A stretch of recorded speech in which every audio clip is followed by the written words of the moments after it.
Starts this Saturday for the first time ever in New York State. City Board of Elections says it's ready, and elected officials are trying to get the word out to voters. CBS News' Andrea Grymes is live at a voting rally in Washington Square Park. Andrea. Chris and Mary, this rally actually just wrapped up a few moments ago. It was a Get Out the Early Vote rally hosted by State Attorney General Letitia James and other groups to make sure that people know to get out to vote.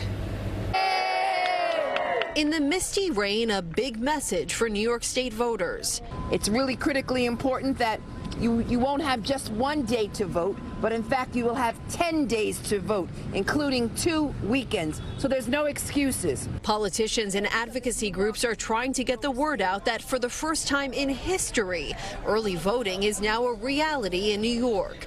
Starting this Saturday, October 26th, through the following Sunday, November 3rd, voters can cast their ballots ahead of Election Day, Tuesday, November 5th. And that will hopefully get New York out of the cellar of voter participation. We have been 48th out of 50th in this country in terms of our voter participation. This morning, Brooklyn State Senator Michael Gianaris toured a voting machine facility in Sunset Park with City Board of Elections head Michael Ryan.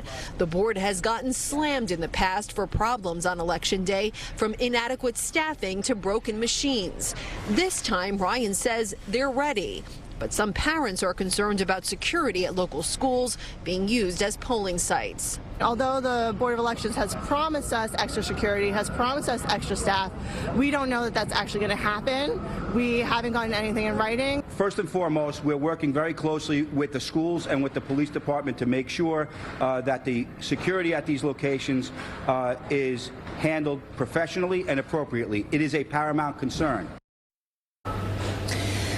So some important things that voters need to keep in mind. You do not have to register specially in order to participate in early voting, but it is important to note that your early voting polling site may be different than your Election Day polling site, and the hours are different at all of the early voting sites as well. So it's really important to contact your local elected official. A lot of us have gotten mailers regarding where your early polling site is, so contact your elected official or the Board of Elections to make sure you go to the exact site that you're required to go to. Reporting live at Washington Square Park, Andrea Grymes, CBS 2 News. Andrea, thank you.